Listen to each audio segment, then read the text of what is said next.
Hello students, decimal fraction के एक और सवाल में आपका स्वागत है हमारे चैनल एग्ज़ाम टूल्स पर। आइए सवाल को आगे बढ़ाते हुए हम आपको ले चलते हैं। सवाल है, निम्नलिखित में से सबसे बड़ी भिन्न को ज्ञात कीजिए। जैसा कि अगर आप पिछले वीडियो को नहीं देखे हैं तो देखिएगा, तो हम उस सवाल को जो बताते आ रहे हैं उसी कड़ी में ये अगला सवाल है। यहाँ है, सबसे बड़ी भिन्न को ज्ञात कीजिए। सबसे पहले तो आप ये देखिएगा कि यहाँ पर 1 2 3 4 5 भिन्न है और ऑप्शन में 4 है। इसका मतलब है कोई ना कोई एक है जिसको ऑप्शन क्या कर देता है, ओमिट कर देता है। अगर हम देखें कुल मिलाकर के तो 6/11 इसमें नहीं है। इसका मतलब 6/11 पर हमको सोचने की आवश्यकता नहीं है। तो ये तो यही हो गया कि यही ओमिट हो गया, इसके बारे में हमको सोचना नहीं है। उसके बाद अगर आप पिछले वीडियो को अच्छी तरह से देखे होंगे तो पता चला होगा कि इस तरह का अगर नोमिनेटर से डिनोमिनेटर हमेशा एक ज़्यादा रहता है, नोमिनेटर से डिनोमिनेटर हमेशा एक ज़्यादा रहता है, तो उस स्थिति में हम क्या करते हैं कि जो सबसे ज़्यादा नोमिनेटर रहता है कि नहीं, वही हमारा सबसे बड़ा भिन्न हो जाता है। यहाँ देख लीजिए आप, अगर आप ले करके चलें, मान के चलें कि 5/6 और 8/9 में आपको दुविधा हो रही है, तो 5 और 6 और 8 और 9 को लेकर के चलते हैं। तो कंपैरिजन करने में आप क्रॉस मल्टीप्लिकेशन करते हैं तो 6 8 जा कितना हो जाता है, 48। और चूंकि हम नोमिनेटर के साइड पर ये 8 है तो इसके ये वाला हिस्सा इसमें चला जाता है, समझ रहे होंगे आप। और ये करते हैं तो 9×5 कितना हो जाता है, 45। यानी कि जो नोमिनेटर है उसमें 45 जाता है और इसमें क्या हो जाता है, 48 जाता है। तो 48 ज़्यादा है, इससे स्पष्ट हो गया कि 8/9 5/6 से क्या है, ज़्यादा है। वैसे तो हम आपको बता चुके हैं कि 8/9 यहाँ पर ज़्यादा होगा, लेकिन प्रूफ करने के लिए हमें आपको बताना पड़ रहा है कि अगर आप उसको वेरीफाई करेंगे तो आपको इस तरह से आप उसको कर सकते हैं। चलिए इससे भी आप देख लीजिए। अब ये तो तय हो गया कि 5/6 और 8/9 में 8/9 बड़ा हो गया आपका। अब 2/3 और 8/9 में अगर आप देखें तो 3 को 8 से करेंगे तो कितना हो जाएगा, 24। और इसको करेंगे तो कितना हो जाएगा, 9 2 जा 18। इसका मतलब है कि 2/3 जो है वो 8/9 से क्या है, छोटा है। यानी कि फिर तय हो गया कि 2/3 से भी 8/9 क्या है, बड़ा है। अब आपका एक और बचा हुआ है 6/7। देख लीजिए, यहाँ पर 6/7 है और इधर क्या है आपका, 8/9 है। अगर इसको आप गुना करते हैं तो 7×8 कितना हो जाता है, 56। और ये कितना हो जाता है, 9×6 54। इसका मतलब है कि यहाँ पर भी क्या हो जाता है, 8/9 बड़ा है। तो इतना सारा चीज़ करने से बचने के लिए हम आपको पहले ही बता दिए हैं कि अगर न्यूमरेटर और डिनोमिनेटर में एक का अंतर रहे, 5 1 6 2 1 3 8 1 9 और 6 1 7, तो उस स्थिति में जो न्यूमरेटर सबसे ज़्यादा आपको दिख रहा होता है वही आपका क्या हो जाता है, सबसे बड़ा भिन्न, सबसे बड़ा फ्रैक्शन हो जाता है। और इस प्रकार यहाँ पर आपका आंसर क्या हो जाता है, बी, 8/9। चलिए अब हम आपको दूसरे सवाल की तरफ लेकर के चलते हैं। ये रहा आपका दूसरा सवाल। यहाँ कहता है कि निम्नलिखित में से सबसे बड़ी भिन्न को ज्ञात कीजिए। 5/11, 3/15, 12/11, 4/7 और 9/12। सबसे पहले तो आप ये देख लीजिए यहाँ पर कि यहाँ पर फिर से आपको क्या है, ऑप्शन 4 है, जबकि भिन्न कितना दिया हुआ है, 5। इसका मतलब है कि कोई ना कोई एक है जिसको ऑप्शन ही क्या कह रहा है कि उसके बारे में सोचना छोड़ दीजिए। अगर आप गौर करके देखें तो 5/11 क्या है, आपको इस ऑप्शन में कहीं है नहीं। इसका मतलब हम इसके बारे में सोचना बंद कर देंगे। अब आइए, अब अगर आप यहाँ पर आते हैं तो एक चीज़ देख लीजिए आप, यहाँ जो है 3 से 15 क्या है, ज़्यादा बड़ा है।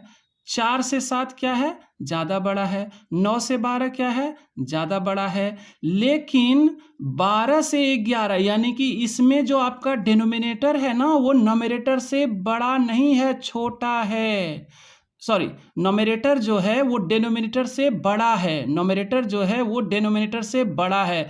तो किसी भी स्थिति में अगर आपको इतना पता चल जाए कि शेष सारा जो फ्रैक्शंस है उसका डिनोमिनेटर ही बड़ा है, एक अकेला ये ऐसा है जिसका न्यूमरेटर बड़ा है, इस स्थिति में क्या हो जाएगा, यही आपका सबसे बड़ा भिन्न हो जाएगा। और इस सवाल में बिना वक्त गवाए ये ऑप्शन के तरफ से इसको अगर आप काट दीजिएगा, और ऐसे भी ये कट जाता है क्योंकि यहाँ भी डिनोमिनेटर क्या है, बड़ा होता है, लेकिन इसके ऊपर तो हमें सोचना नहीं है क्योंकि ऑप्शन में ये है ही नहीं, और नन ऑफ दीज में तो कुछ है ही नहीं, यहाँ पर पचमा कुछ है ही नहीं, तो हम सोच भी नहीं सकते हैं कि ये क्या है और नहीं है। तो 12/11 में यहाँ पर न्यूमरेटर आपका बड़ा है, इसलिए आप आराम से क्या कर सकते हैं कि 12/11 क्या है, आपका बड़ा भिन्न है। चलिए, ये सवाल इतनी आसानी से बन गया, आप 12/11 के साथ चले जाइएगा। अब हम आपको एक और सवाल की तरफ लेकर के चलते हैं।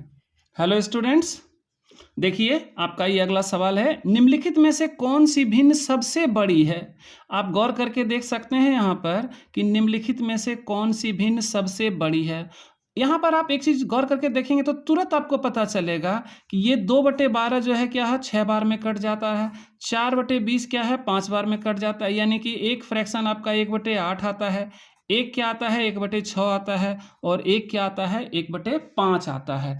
बच क्या गया आपका 3/16। अब आपको तो ये अच्छी तरह पता होगा ना कि अगर किसी का डिनोमिनेटर ज़्यादा रहे, है ना, अगर किसी का डिनोमिनेटर ज़्यादा रहे और न्यूमरेटर सेम रहे तो वो सबसे छोटा होता है। क्या होता है, वो सबसे छोटा होता है। इसका मतलब है कि इसमें ये 1/8 क्या है, सबसे छोटा है, 1/6 क्या है, उससे थोड़ा बड़ा है, और 1/5 क्या है, इन तीनों में बड़ा है, क्योंकि 1 रुपये में ये सिर्फ 5 हिस्सा लगेगा, और यहाँ 1 रुपये में 6 और 1 रुपये में 8, तो ये राशि इन तीनों में बड़ी है, ये आपको तुरंत पता चल गया। अब आपको पता करना है कि इन दोनों में कौन बड़ा है, तो यहाँ 1/5 है और यहाँ 3/16 है। अगर इसको गुना करते हैं तो 5 दिया कितना हो जाता है, 15, और इसको गुना करते हैं तो क्या हो जाता है, ये 16 हो जाता है। क्या हो जाता है, ये 16 हो जाता है। इसका मतलब है कि 16 जो है वो ग्रेटर देन 15 है, 16 ग्रेटर देन 15 है, तो 1/5 जो होगा वो 3/16 से क्या हो जाएगा, बड़ा हो जाएगा। क्या हो जाएगा, ये 1/5 3/16 से बड़ा हो जाएगा। और इसके साथ ही आपका 1/5 कहाँ जाता है, ये 4/20 में जाता है, तो आपका आंसर क्या हो जाता है, आपका 4/20 बी हो जाता है। ठीक है, अब हम आपको अगले सवाल की तरफ लेकर के चलते हैं। आइए, आपका ये चौथा सवाल रहा, कहता है कि निम्न में से सबसे छोटी भिन्न संख्या कौन सी है। ध्यान रखिएगा, सबसे छोटी भिन्न संख्या पूछ रहा है, और संख्या आपके पास है भिन्न संख्या 6/11, 13/18, 15/22, 19/36 और 5/6। ठीक है, क्या है आपका, इतना है। गौर करके देखिए, आप यहाँ पर अगर आप देखेंगे तो आपको पता चलेगा कि ऑप्शन में फिर से 4 है हमारे पास। क्या है, ऑप्शन में 4 है, जबकि सवाल में क्या है, 5 है। आप यहाँ पांचों पर निगाह डालेंगे और यहाँ 4 पर निगाह डालेंगे तो आपको देख रहे हैं, पता चल रहा है कि ये सब तो है ना, लेकिन ये 15/22 जो है वो आपके पास क्या है, ऑप्शन में नहीं है। तो सबसे पहले तो इसके बारे में हम सोचना क्या करेंगे, छोड़ देंगे, यानी कि अब हम उसे कुछ करेंगे ही नहीं। अब हमारे पास क्या है, 6/11 और 13/18 और 19/36 और 5/6।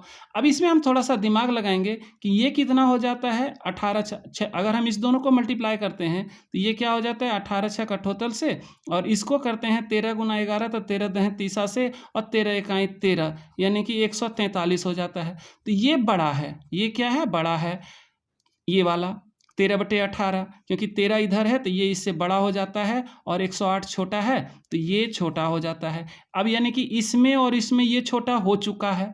अब इससे छोटा अगर मिलेगा तो ठीक है, नहीं तो यही हमारा आंसर हो जाएगा। अब हम 6/11 को 5/6 से तुलना करेंगे, ये हो जाता है 6 × 36 और ये हो जाता है 55। गौर करके देखिए, ये 36 हो जाता है और ये 55 हो जाता है, यानी कि फिर से हमारा क्या है, 6/11 जो है वो क्या है, छोटा है। अब 6/11 और 19/36 में हमको क्या है, सोचना है, क्योंकि हमको सबसे छोटी भिन्न संख्या को ढूंढना है। क्या करना है, सबसे छोटी भिन्न संख्या को ढूंढना है। अब हम क्या करेंगे, 6 को 36 से मल्टीप्लाई करेंगे और 19 को क्या करेंगे, 11 से मल्टीप्लाई करेंगे। 6 × 6 = 36 हो गया, 6 × 3 = 18, 3 × 21 हो गया, और ये हो गया 11 × 1 = 11, ठीक है, और 11 × 9 = 99 हो जाता है, और 11 × 9 = 20। आप गौर करके देखेंगे कि 216, 200 9 से क्या है, बड़ा है। इसका मतलब क्या हो जाता है कि ये 19/36 जो है वो छोटा है। 19/36 जो है वो क्या है, छोटा है, और इसके साथ ही आपका उत्तर क्या हो जाता है, 19/36 है। उम्मीद है आप अच्छी तरह से इसको समझ गए होंगे, क्योंकि हम हमेशा क्या करते हैं, क्रॉस मल्टीप्लाई करते हैं और मल्टीप्लाई करके जो आता है वो नोमिनेटर की तरफ लिखते हैं, जिसका नोमिनेटर रहता है उधर लिखते हैं, और जिस नोमिनेटर के तरफ वाला अंक बड़ा हो जाता है, जैसे आपने देखा ना यहाँ पर हम 11 को 19 से गुना किए, 19 को 11 से गुना किए, इधर रखे, और इधर 6 को 36 से गुना किए, इसको इधर रखे।